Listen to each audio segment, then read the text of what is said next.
Apocalipse capítulo 5, queria que você abrisse aí sua Bíblia. Deus colocou no nosso coração há um tempo estudar Apocalipse no retiro de carnaval da juventude. Esse tema foi bem divulgado aí, o retorno do rei. E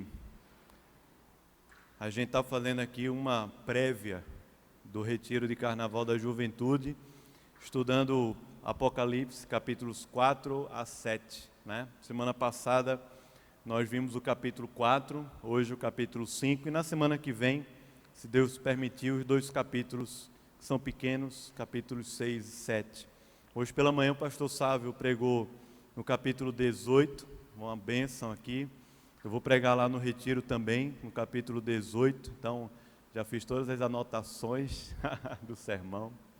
E você não estava aqui pela manhã, assiste na internet, no YouTube, nos podcasts aí que tem da igreja, para você ser abençoado também. Apocalipse capítulo 5, vamos ler, a gente vai ler aqui versículos de 1 a 14, queria pedir para a gente ler de forma alternada, tá bom? Vou ler aqui os ímpares e vocês vão ler os pares. Vi na mão direita daquele que estava sentado no trono, um livro escrito por dentro e por fora, de todo selado com 7 selos.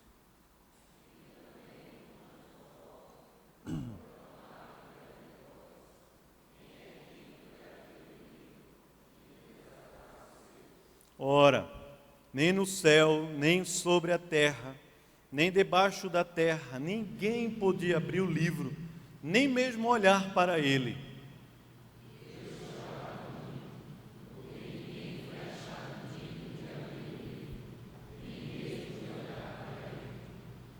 Todavia, um dos anciãos me disse: não chores, eis que o leão da tribo de Judá, a raiz de Davi, venceu para abrir o livro e os seus 7 selos.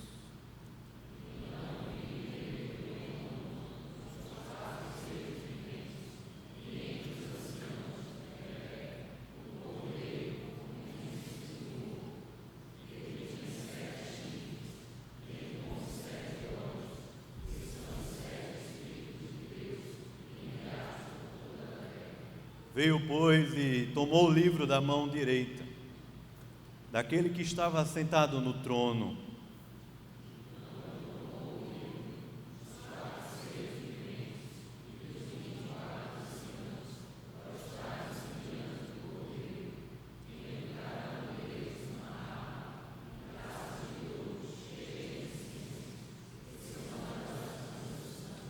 E entoavam um novo cântico, dizendo: digno és de tomar o livro e de abrir-lhe os selos, porque foste morto, e com teu sangue compraste para Deus os que procedem de toda tribo, língua, povo e nação.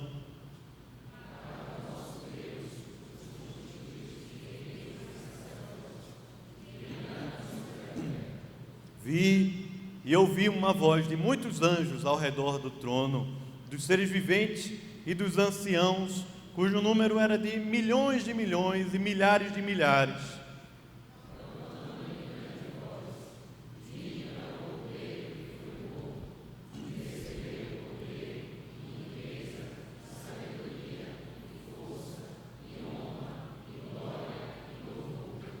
Então ouvi que toda criatura que há no céu e sobre a terra, debaixo da terra e sobre o mar, e tudo o que neles há, estava dizendo àquele que está sentado no trono e ao Cordeiro seja o louvor e a honra e a glória e o domínio pelos séculos dos séculos. Amém. Também os 4 anciãos prostraram-se, irmãos. Vamos orar. Senhor, privilégio grande, Pai, a gente está aqui com o Teu povo, gente tão querida, tão amada, a gente poder estar nesse culto, estar na Tua presença, cantar, ser transformado pelo Senhor, motivado, fortalecido pelo Senhor. Pai, muito obrigado, Pai.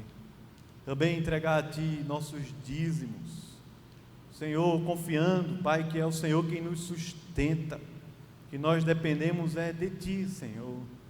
Ó Deus, entregamos a Ti, Pai, os nossos recursos, entregamos a Ti também os recursos da nossa igreja. Te pedimos, Senhor, multiplica, Pai, para abençoar as nações dessa terra, a quem o Senhor tem nos mandado, Pai. Toma a nossa vida nas Tuas mãos. Ó Deus, esse texto tão rico, tão forte, tão maravilhoso, e o pregador aqui tão fraco, tão pequeno, Senhor, com tantas ausências, tanta fraqueza, pequenez, Pai, nos abençoa, abre os olhos do nosso coração, fala conosco, vem, Senhor, visita-nos, nos abençoa, em nome de Jesus, amém, amém.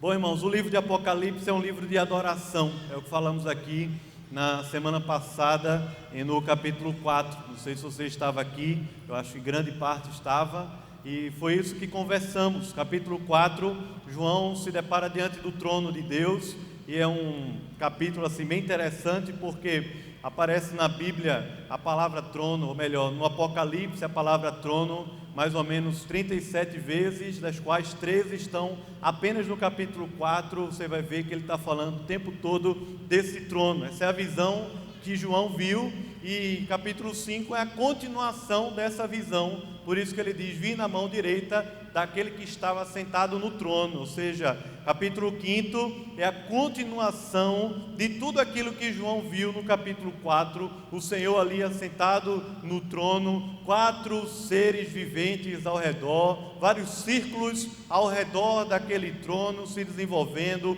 24 anciãos também ali, e tudo aquilo está sendo revelado para João, a majestade daquela presença, daquele trono, daquele lugar, com elementos assim, riquíssimos e cores, riquíssimos de valor também, mas naquele trono só há adoração. Eles cantam, adoram, se curvam diante do Senhor. E no capítulo 5 a gente, como leu aqui, João, nessa parte do texto que está contando de novo para a gente a mesma história, falei aqui na semana passada isso, o retorno do rei tem a ver sim com essa volta de Jesus, e Apocalipse faz isso várias vezes, pelo menos 7 vezes Apocalipse conta para nós a história da redenção, conta para a gente a história de Deus, do Deus que criou os céus e a terra, dessa história louca nossa, caótica, da queda, do pecado, do nosso pecado, que nos atrapalha na nossa vida e na sociedade também. Apocalipse conta para a gente da redenção do Senhor Jesus, da salvação que nós recebemos por graça de Deus, e deixa para a gente um tom de esperança e adoração, mesmo nas tribulações e lutas que a gente vai enfrentar, até quando o Senhor Jesus voltar. Então, mais ou menos 7 vezes Apocalipse vai contar para a gente essa história, que para a gente, enquanto igreja que é chamada militante, porque está na luta, está lutando aqui na terra, é o exército de Deus, muitas vezes vai ser difícil, vai ser complicado, nós seremos perseguidos, odiados, muitas vezes até mortos por causa do Evangelho, passaremos fome, dificuldade, perderemos emprego, perderemos amigos, até mesmo dentro da igreja, nós perderemos muitas coisas, mas o Senhor Jesus falou, enquanto estava aqui com os discípulos, que nós ganharíamos 100 vezes mais da abundância. Então conta que é difícil, mas ao mesmo tempo o Apocalipse está dizendo para a gente que o povo de Deus não é fracassado, o povo de Deus não é um povo derrotado, o povo de Deus não é um povo que vive preso a um sistema que está fadado ao fracasso, que é o nosso sistema, é a grande Babilônia, como foi pregado aqui pela manhã. Apocalipse mostra para a gente que o povo de Deus é vencedor, o povo de Deus triunfa nas batalhas, O povo de Deus renova as suas forças a cada manhã com as misericórdias de Deus na vida da gente. O povo de Deus é aquele povo que, olhando para Jesus, consegue passar reinos, poderes humanos, fome, espada, perseguição, qualquer coisa, porque o que nos move aqui na terra é o Cordeiro de Deus que venceu a morte, venceu o pecado e é digno de abrir o livro e desatar os seus 7 selos.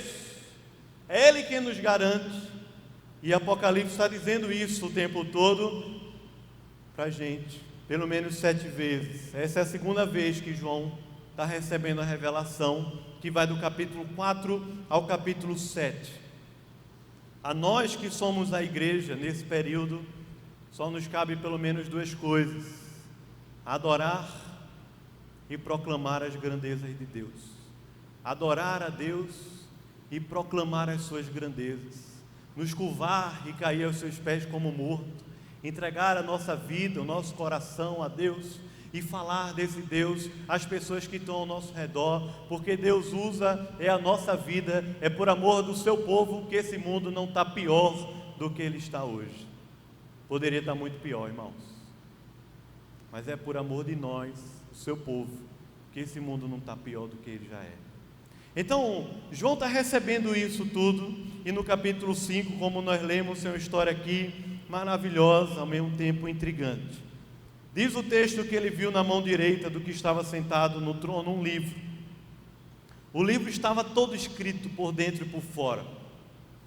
Até incomum naquela época esse tipo de livro, porque era um rolinho naquela época lá. E ele estava assim, todo escrito, por dentro e por fora. E esse livro estava selado, e não tinha apenas um selo nesse livro, ele estava selado com 7 selos. Ele viu um anjo forte, proclamava em grande voz, perguntando assim, naquele grande tribunal, naquele trono de Deus, dizendo: quem é digno? Quem é digno de tomar o livro? Quem é digno de abrir os seus 7 selos? Ora, nem no céu, nem sobre a terra, nem debaixo da terra, ninguém, absolutamente ninguém podia abrir o livro. E ele tinha uma coisa assim tão esplendorosa que não havia apenas um constrangimento, porque não dava para abrir aquele livro, o constrangimento era ainda maior. O texto diz que era um constrangimento tão grande que ninguém era digno nem mesmo de olhar para o livro, de olhar para a grandeza daquela revelação que está naquele livro selado com 7 selos. Ninguém era digno nem mesmo de olhar para aquilo tudo. João está vendo, João está mostrando, e diz que João chorava. Ele chorava muito, justamente com esse constrangimento da própria vida. Ninguém é digno de tomar aquele livro e abrir os seus 7 selos, e João está aqui chorando copiosamente, chorava muito, porque ninguém foi achado digno de abrir o livro, nem mesmo olhar para ele. João ali quebrado, percebendo a grandeza da revelação, ao mesmo tempo que percebia também o abismo, a sua fraqueza, a sua finitude, a sua pequenez, a sua incapacidade, percebia a sua inconstância, talvez, como muitas vezes é a nossa hoje. Olhava para si e não conseguia se ver naquele momento, porque ninguém era digno de abrir aquele livro, de desatar os selos, ninguém, absolutamente ninguém, e João chorava muito naquele momento. De repente, uma grande voz ele ouve naquele cenário assim, majestoso, maravilhoso de Apocalipse. Ele fala que um dos anciãos, lembra bem da semana passada que os 24 anciãos que estavam ali ao redor do trono, eles representavam a igreja, o povo de Deus, representavam, justamente por causa da aliança de Deus, Antigo e Novo Testamento, as 12 tribos de Israel e os 12 apóstolos. É numérico, é simbólico tudo isso, até mesmo porque não eram somente 12 no Antigo, nem também 12 no Novo. Mas está falando para a gente que um representante daqueles anciãos, que já estava ali tendo toda aquela visão, porque na eternidade o tempo não passa como o nosso. Um dia para a gente é 1000 anos, ou o contrário, né? É completamente diferente, não tem esse negócio lá. Então eu já estava vivendo toda a plenitude na eternidade. E aí um dos anciãos falou para João assim: João, não chora, não chora, cara. Preste atenção no que está acontecendo. Agora veja como é interessante a perspectiva, o olhar, como é diferente o olhar. Perspectiva que é descrito, aquela pessoa que é digna de abrir o livro, é diferente. Um dos anciãos fala para João assim: João, na perspectiva do céu, da eternidade, ele está dizendo assim: João, não chora, cara. Veja só o que está acontecendo. O leão da tribo de Judá, o leão da tribo de Judá, a raiz de Davi, o que o ancião está falando, aquele que foi prometido da descendência de Davi, o grande leão da tribo de Judá, aquele do qual Jacó falou lá atrás, nos capítulos 48 e 49 de Gênesis, olhando para o seu filho Judá e dizendo: Judá é leãozinho, e o cetro jamais se apartará da sua casa. Aquela profecia lá de trás, lá de tempos e mais tempos antes de Cristo, ele está falando: esse que é o leão da tribo de Judá, aquele que é prometido, é a própria raiz de Davi. Ele venceu para abrir o livro, ele venceu para desatar os selos. O leão da tribo de Judá está aqui presente.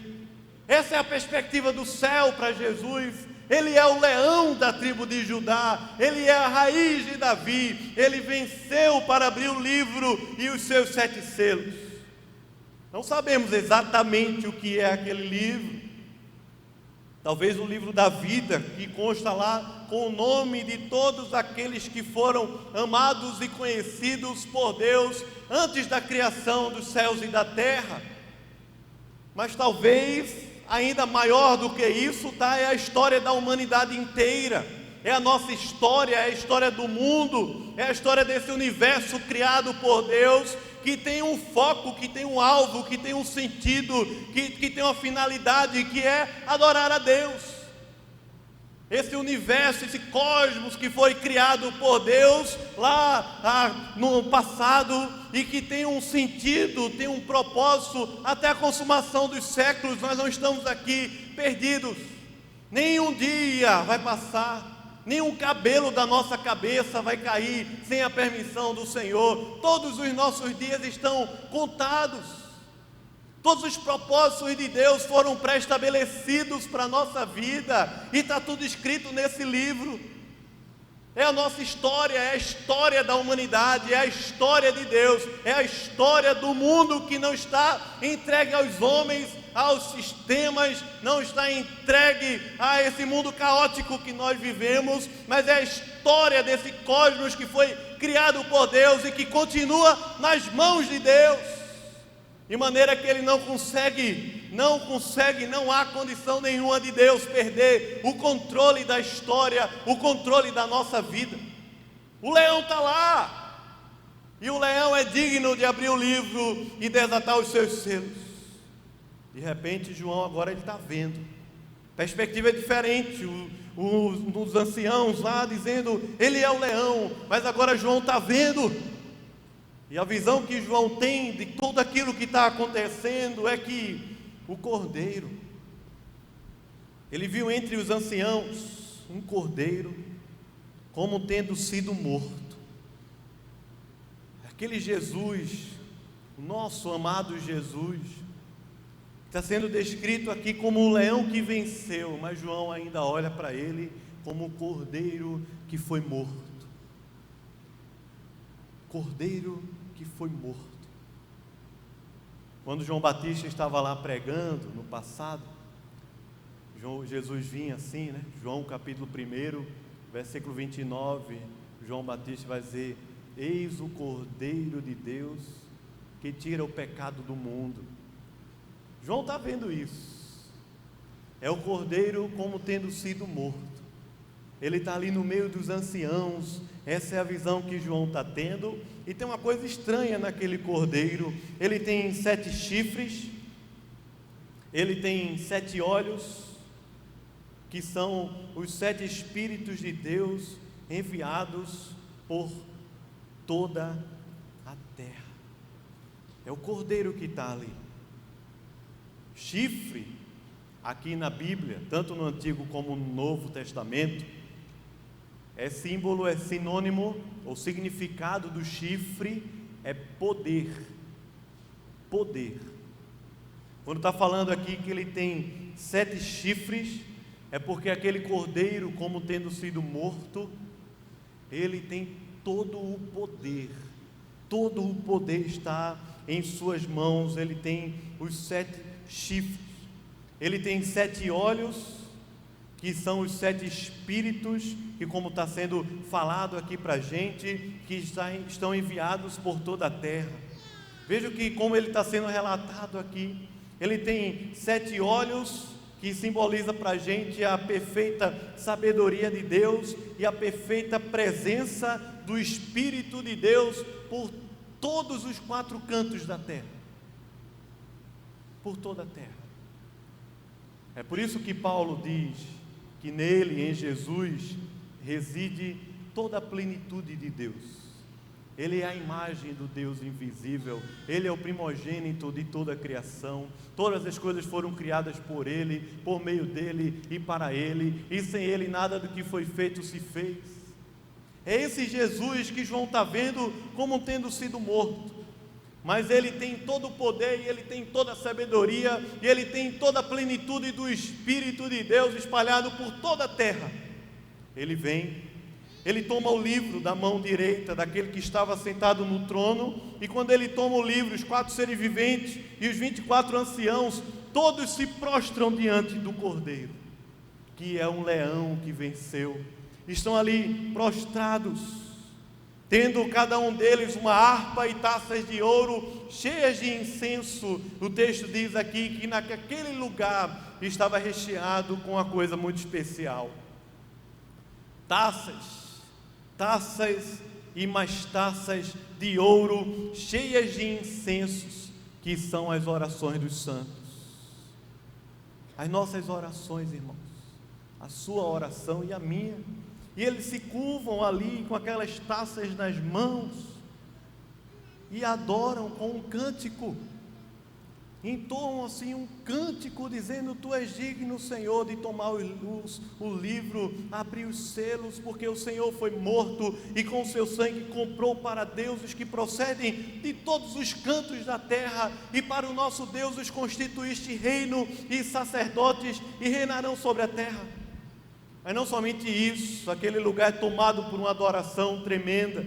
Ele viu e ouviu uma voz de muitos anjos ao redor do trono, que ele descreve como sendo milhões de milhões e milhares de milhares. Não dá para descrever a quantidade de anjos que haviam ali, e todos estavam também proclamando em adoração, dizendo: o Cordeiro é digno, porque ele foi morto, e ele é digno de receber o poder, a riqueza, a sabedoria, a força, a honra, a glória e o louvor. Aquele lugar está sendo completamente tomado por adoração ao Cordeiro. João ainda está ouvindo, e ele diz aqui: toda criatura que há no céu e sobre a terra, debaixo da terra e sobre o mar, ou seja, toda a criação é o que João está vendo agora. Todo o universo criado por Deus estava proclamando e dizendo e adorando, dizendo àquele que está sentado no trono e ao Cordeiro: seja o louvor e a honra e a glória e o domínio pelos séculos dos séculos. E a igreja dizia amém. Prostravam-se e adoravam e diziam amém. Sabe que esse texto, tanta riqueza de detalhes, com tanta coisa, irmãos, acho que a gente vai passar a vida inteira refletindo e desfrutando de um texto como esse aqui, do capítulo 5 de Apocalipse. Mas tem algumas coisas que Deus tem me ensinado a partir desse texto aqui, e que eu queria compartilhar com os irmãos de maneira muito simples. Primeira coisa, como eu já falei, quem tem a história nas mãos é o Senhor, irmãos. A história da minha vida e a história da sua vida está nas mãos daquele que está sentado num alto e sublime trono. Nem eu nem você somos dignos de aumentar um côvado na história da nossa vida. Nem eu nem você somos dignos de nem ao menos controlar, nem ao menos nos tornar senhores da nossa própria história, porque toda a história e toda a nossa vida, ela é conduzida para essa história que foi criada por Deus, decretada por Deus, estabelecida por Deus, escrita no livro, e está lá os seus 7 selos. Até mesmo as coisas ruins que nos acontecem, não somente as coisas boas. A história bíblica não é uma história, não é um conto de fadas. A história da criação de Deus e a história da salvação de Deus não é um simples conto de fadas que quer colocar você num paraíso rapidamente aqui na terra, e se você vier para essa história tudo bom vai acontecer com você. Não vai. Muitas coisas ruins acontecem conosco. Muitas vezes é a tragédia, a traição, muitas vezes são as desilusões, frustrações que nos acontecem no trabalho, dentro de casa, abusos, muitas vezes violência urbana, familiar. Nós somos e vivemos um mundo caótico, estamos vivendo num mundo caótico e somos submetidos a muitos sofrimentos, a muitas situações. Mas nenhuma dessas situações, histórias e circunstâncias aconteceram fora do controle do Deus que tem a história nas suas mãos, irmãos. Nada. Nem mesmo isso que talvez você esteja aqui pesando o seu coração por causa de uma situação ou outra. Esse Deus que João viu, Ele é o Deus que Ele controla toda a história, Ele tem o domínio de toda a história, Ele escreveu a nossa história, Ele nos amou antes da fundação do mundo, e a Bíblia diz que Ele tem caminhos e pensamentos altos e bons para nós, muito maiores e muito melhores do que os nossos próprios caminhos e do que os nossos próprios pensamentos. Esse é o Deus que está sentado no trono. O trono não está vazio, Ele está lá sentado no trono, e Ele tem na sua mão direita a história da nossa vida, a história da minha vida e da sua vida, irmão. De maneira que quando estamos nas mãos desse Rei, que é Rei dos Reis e Senhor dos Senhores, não tem ninguém que vai conseguir nos tirar dele. Nada pode nos arrebatar das mãos do Senhor dos Senhores, do Rei dos Reis. As coisas ruins que acontecem para o nosso crescimento, para a gente confiar mais em Deus, para a gente depender mais de Deus. E esse mesmo Deus que controla a história e está sentado no trono tem o poder de transformar coisas mais em boas. O mal que intentaram contra nós, somente um é suficiente para transformá-lo em bem, e esse um é Deus, o Deus que está sentado no trono e tem nas suas mãos o livro selado com 7 selos, que nem eu nem você somos dignos nem mesmo de olhar para ele. Mas tem uma outra coisa que esse texto me ensina que Jesus não falou para a gente que essa história aí só vai acontecer se eu e você fizermos alguma coisa, ou seja, isso aqui que é o final da história, toda a humanidade diante do Cordeiro, adorando. João não está dizendo assim, isso aí só vai acontecer se você, não está falando isso. O texto está falando que isso vai acontecer, irmãos. O que vai acontecer é que diante do Senhor vai se encontrar povos de todas as tribos, de todas as línguas, todos os povos de todas as nações da terra vão se encontrar diante do Cordeiro e vão adorá-lo mais e mais. Mas ele não está dizendo assim, vai acontecer quando, ou se você, ou se eu, ou não vai acontecer isso por causa de você ou de mim. Não está falando isso, está falando assim, vai acontecer. Mas esse negócio me ensina muito, porque o caminho para que isso aconteça é através da igreja, irmãos. Deus resolveu escolher o seu povo, os santos, os crentes, os cristãos, os membros dessa igreja, como você quiser chamar, evangélico, protestante. Deus resolveu chamar e comissionar a todos aqueles que são lavados e remidos pelo sangue de Jesus, para ter o privilégio de fazer parte dessa obra. Porque uma pessoa que está lá longe, numa nação distante, que não tem um missionário, que não tem um cristão lá, uma maneira ordinária, a maneira natural que Deus quer alcançar aquele povo lá, é através de nós, irmãos. Talvez é através da sua vida que Deus queira levar para um lugar bem longe, onde não tem nenhum cristão, não tem nada do Evangelho, e ali possa nascer uma igreja adoradora do Senhor. Mas deixa eu falar mais. Se Deus não está chamando a gente para ir lá longe, naquele lugar que o idioma é diferente, que a cultura é diferente, que a vida é diferente, Deus está chamando a gente para viver aqui nessa terra, não conforme a história dos homens, mas conforme a história de Deus. Deus está chamando a gente a viver aqui nessa cidade louca, não conforme a cidade dos homens, mas conforme a cidade de Deus. Deus está chamando a gente para se relacionar com essa sociedade que nós vivemos, é verdade, mas não como os homens se relacionam, não como os ímpios se relacionam, mas nos relacionar com essa sociedade, para que a glória de Deus brilhe ao nosso redor. E nós só fazemos isso, irmãos, à medida que adoramos ao Cordeiro de Deus, mas também abrimos a nossa boca e falamos de Jesus para as pessoas poderem conhecer o grande amor do Senhor e se renderem a Deus.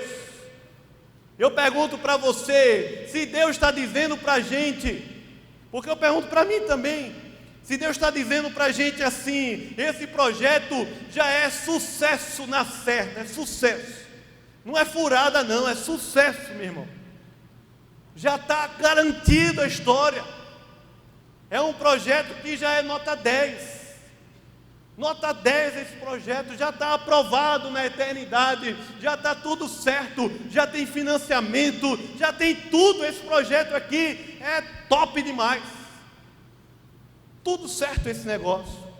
Mas eu e você vivemos esse projeto de Deus como se ele tivesse faltando alguma coisa, como se fosse dar errado. Vivemos aqui na terra, aqui na história, como se a história fosse dar errado, como que as coisas ao nosso redor fossem dominar tudo, e Deus perdeu o controle da história. Nos relacionamos com os ímpios, não para salvá-los, não para abençoá-los, mas apenas para ganhar dinheiro, para ganhar um diploma, para qualquer coisa. Alguns até cristãos estão perdendo a bênção de ter um relacionamento e de construir uma família com gente que é povo de Deus, e até fazendo isso até com o mundo, com os ímpios. Só que o projeto é garantido, irmãos. Vai estar lá, todos aqueles que estavam escritos no livro da vida vão estar lá naquele grande dia. Mas Deus quer usar a gente, irmão. Quem Deus quer usar para salvar as pessoas ao nosso redor é a gente. Daí que nesse projeto de Deus, que já está tudo certo, mas Deus resolve usar a gente, é aí que mora o privilégio, é aí que mora a bênção. Porque você está num projeto que Deus está dizendo assim, vai dar tudo certo. Abre a boca e evangeliza, porque vai dar tudo certo. Fala de Jesus, chama a gente para conhecer a Deus, chama as pessoas ao seu redor para o Evangelho, chama elas para olhar para Jesus, porque vai dar tudo certo. Quem está aqui escrito nesse livro, vai de alguma maneira, os seus olhos vão se abrir, os seus ouvidos vão se abrir, seu coração vai ser quebrantado e ele vai se render diante do Cordeiro. É um privilégio, irmãos, evangelizar. É um privilégio. É um privilégio falar para um não cristão que Jesus o ama, que Jesus tem um plano na vida dele, que Jesus tem um propósito na vida dele, e que a história não é a história do dinheiro, não é a história do título, não é a história do trabalho, não é a história do casamento, não é a história do carnaval. A história é a história de Deus. A história é a história de Deus, que eu e você vivemos. Amém, irmão? Ou não? Você vive ou não? É a história que Deus está desenvolvendo na história dos homens, mas é a história de Deus, é a história da eternidade que tocou a terra, mas é a história de Deus. É uma bênção evangelizar, falar de Jesus, chamar, sair nas ruas, chamar gente para conhecer a Deus, convidar para um culto, convidar para a igreja, convidar para um culto jovem, para o culto das mulheres, para a reunião dos homens, para um pequeno grupo, convidar. Mas não é somente convidar não, você sabe. Está dizendo para a gente, já está tudo certo. Interessante porque faz parte do cântico aqui. Isso é uma terceira coisa que eu estava meditando durante a semana. Faz parte do canto. Veja aí, por favor, o versículo 10. Veja o que ele diz nesse cântico que foi entoado pelos 4 seres viventes e os 24 anciãos. Eles têm um cântico e eles estão dizendo assim no cântico: e para o nosso Deus, o que, irmãos? Para o nosso Deus, o que? Versículo 10. Vou ler essa palavra, né? Difícil. Constituíste, o que, irmãos? Eu não ouvi ainda. O que, irmãos? Sacerdote. Veja que bênção. Esse cântico está dizendo para Deus que Ele constituiu aqui na terra reino e sacerdotes. Irmãos, somos nós. Você é rei. Se você é homem, você é um rei aqui na terra. Se você é rainha, você é mulher, você é uma rainha. Já pensou viver como um rei, uma rainha? Já pensou? A gente não tem muito essa noção, né? Você assiste algum seriado, gosta de filme de história, lembra daquelas figuras dos reis e rainhas. Deus está falando aqui para a gente, eu e você somos reis e rainhas aqui na terra. Nós temos uma coroa, e no capítulo 4 diz inclusive que aquela coroa vai ser depositada no trono, que os 24 anciãos fazem isso. Nós temos uma coroa na cabeça, linda, cheia de brilhantes, diamantes, cheia de poder,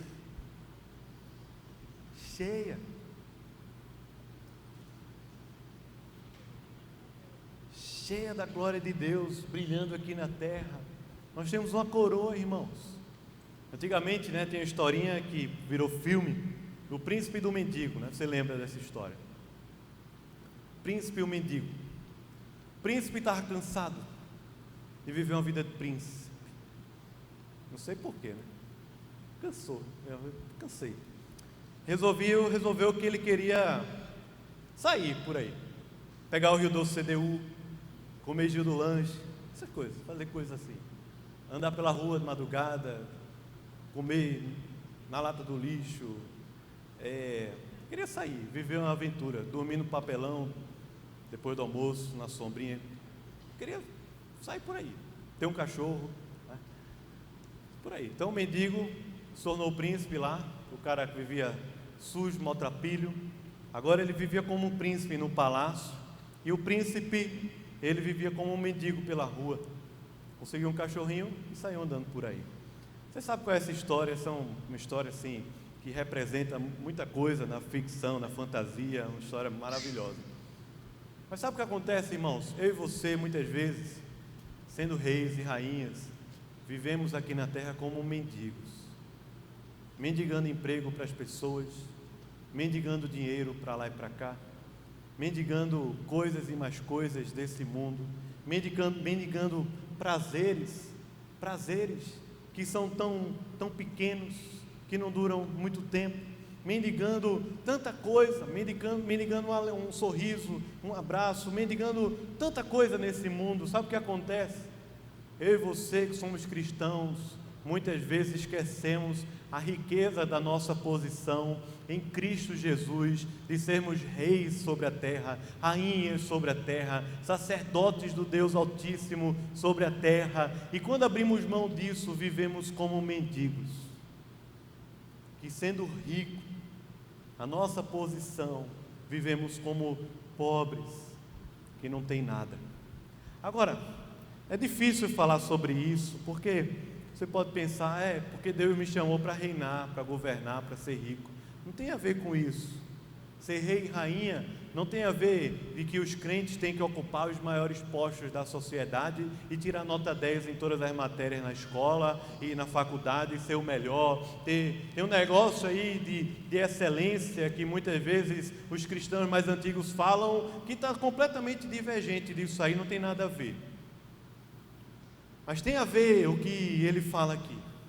Ele diz que naquele cântico, diante do trono de Deus, quando os 24 anciãos se prostram, também os 4 seres viventes se prostram diante do Senhor. Diz que eles têm nas mãos taças de ouro cheias de incensos, que são o que, irmãos?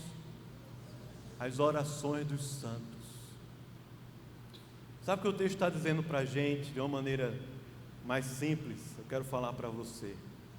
Eu e você reinamos sobre a terra através das nossas orações, da nossa espiritualidade, da nossa vida com Deus. Não é através do poder, não é através do dinheiro, não é através da inteligência, não é através dos títulos, não é através do nome, não é através da reputação. Eu e você reinamos sobre a terra, enchendo o altar de Deus de orações. É assim que o texto está falando para a gente. Interessante, eu quero finalizar dessa forma. Tem uma quarta coisa. Quarta coisa é que tem cântico demais aqui. Cânticos. Capítulo 4 e 5 são 5 cânticos. Capítulos 4 e 5 são 5 cânticos. Eugene Peterson, que já morreu, era um pastor que eu admirava bastante, li bastante. Ele dizia assim: o ato de adoração ensaia no presente o final que nos espera. O ato de adoração ensaia no presente o ato que nos espera. Aqui cânticos, 5 cânticos, capítulos 4 e capítulo 5. Interessante demais esses cânticos aqui. 5. Quem adora, irmãos, que está tendo aqui é adoração. Quem adora canta. Canta. Uma vez eu preguei aqui nos Salmos falando isso. Não temos nosso evangelho e a nossa fé, não é somente conceito para a gente colocar na cabeça, não. É também arte, é também música para a gente cantar e se deleitar na presença de Deus. Tem cristão que está só com conhecimento virando cabeção, mas não canta, não adora. Está faltando alguma coisa, irmão. Está faltando brilho, está faltando óleo, está faltando a presença de Deus. Você vem num culto como esse, louvor tão abençoado como foi hoje, tão abençoado, mas está aqui assim, ao invés de estar cantando, está abrindo a voz e cantando, está erguendo as mãos e cantando, está fechando os olhos, se quebrando aos pés do Senhor e cantando, está mais preocupado com o celular, com as coisas lá fora, com qualquer coisa. Culto não é só pregação, irmãos. Presença de Deus não é só conhecimento. Presença de Deus é recheada de cânticos, de adoração. Nós não adoramos a Deus apenas cantando. Nós não adoramos a Deus apenas no louvor da igreja.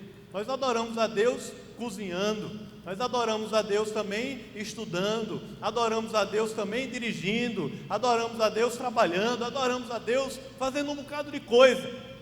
Mas deixa eu dizer para você uma coisa: quem adora a Deus também canta.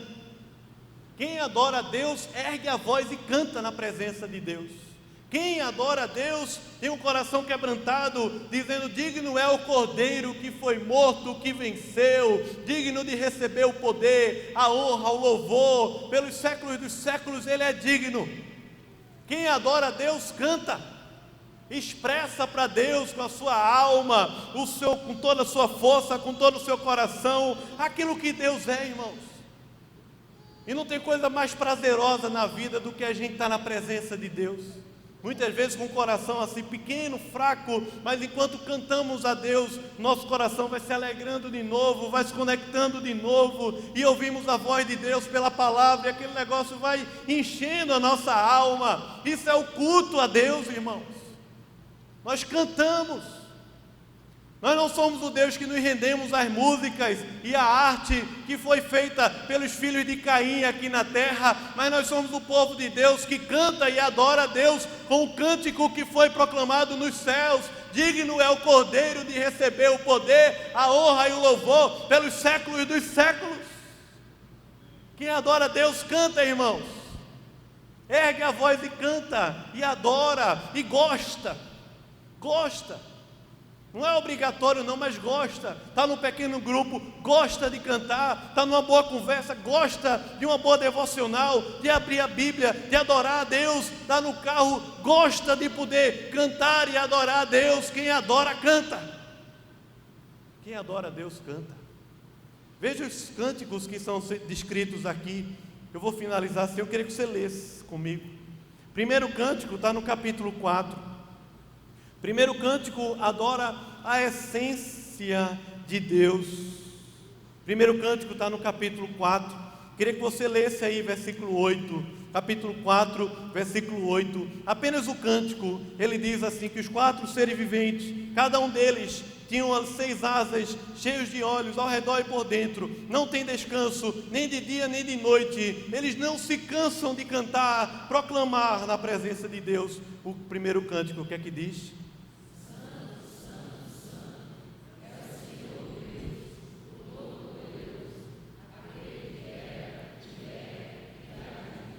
O segundo cântico conecta a nossa resposta de adoração a esse Deus Criador. Veja no versículo 11, leia por favor.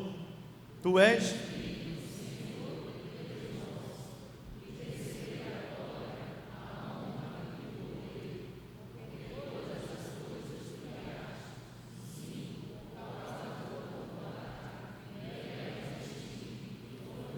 Amém, aleluia. Exalta o Deus Criador. Terceiro cântico se refere ao Cordeiro. Terceiro cântico liga o louvor e a adoração à redenção de Deus, ao Deus que enviou o seu Filho para nos salvar. Veja capítulo 5, versículo 9 e 10. É o terceiro cântico dessa parte. O que é que diz? Leia cantando aí, com alegria. O que é que ele diz?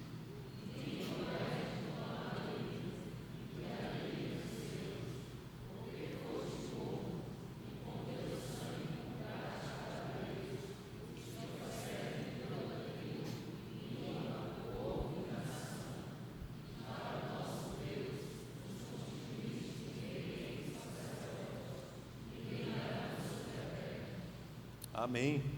Quarto cântico parece que é a continuação desse, mas por milhões e milhões, milhares e milhares de anjos. Veja logo aí, mais embaixo, no versículo 12, o que é que o cântico diz assim? Vamos lá?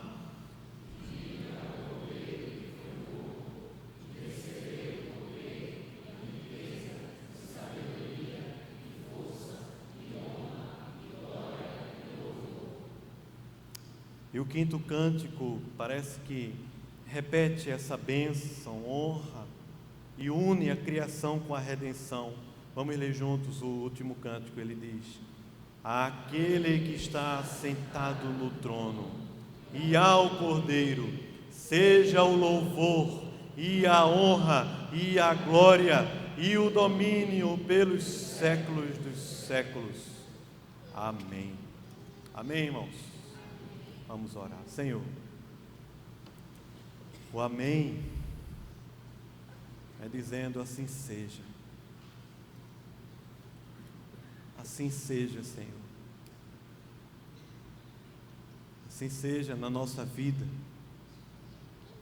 Senhor receba a nossa vida, o nosso coração, como uma oferta suave ao Senhor. Ó Deus, muitas vezes vivemos aqui tão limitados, nossas esperanças, Senhor, ficam tão ligadas a esse mundo. O próprio apóstolo Paulo quem falou que se a nossa esperança em Cristo se limita apenas a essa vida, somos os mais infelizes de todos os homens. Pai, é isso mesmo que acontece conosco. Nós estamos mais preocupados com o nosso conforto, com o nosso sucesso, com as nossas demandas, e nos esquecemos que o Senhor está assentado no alto e sublime trono, que o Senhor governa os céus e a terra, que o Senhor tem nas tuas mãos o controle de tudo, que o Senhor governa as coisas grandes, imensas, mas também as coisas menores, Senhor, que há na terra. O Senhor é Rei dos reis, o Senhor é Senhor dos senhores. Tu tens o livro nas mãos, e o Senhor tem ao seu próprio Filho como sendo digno, porque Ele morreu, porque Ele venceu, porque Ele ressuscitou, porque Ele está assentado à destra do trono de Deus Pai. E o Senhor tem ao próprio leão da tribo de Judá, o Cordeiro de Deus que venceu, para abrir o livro e revelar toda essa história que é a história do Senhor para nós. Ó Pai, usa a nossa vida aqui na terra, Senhor. Usa-nos. Desperta o nosso coração para andar contigo, para viver na tua presença, mas também para falar, proclamar o teu evangelho, a tua grande salvação. Deus, se o Senhor quer chamar a gente aqui para ir para longe, para povos não alcançados, Deus, faz isso através do teu Espírito em nosso coração. Mas Pai, não nos deixa na comodidade, não nos deixa, Senhor, viver aqui na terra apenas preocupado com a nossa própria vida, Senhor. Usa-nos para a glória do Teu nome, para falar de Jesus, para proclamar essa grande salvação, para ver o Senhor salvando gente ao nosso redor e poder sonhar com esse grande dia no qual todos os povos da terra, tribos, línguas e nações estarão adorando ao Senhor. Ó, nos ajuda, Pai, a tomar posse dessa bênção, de sermos reis e rainhas, de vivermos uma vida aqui na terra triunfante e poderosa, apresentando diante de Ti as nossas orações, o nosso coração, não olhando para os poderes humanos, mas confiando no Senhor, que é o Todo-Poderoso, Pai. E por último, eu quero Te pedir, ó Pai, abre a nossa boca, Senhor. Livra-nos das durezas do nosso próprio coração, para a gente poder Te adorar, Senhor, cantar, exaltar o Senhor e nos perder, Senhor. Faz a gente não se perder mesmo na grandeza do Senhor, a grandeza da Tua presença, onde há delícias perpétuas, eternas delícias na Tua presença, Senhor. Plenitude de alegria na Tua presença. Pai, faz isso, enche o nosso coração, em nome de Jesus, amém, amém. Vamos ficar em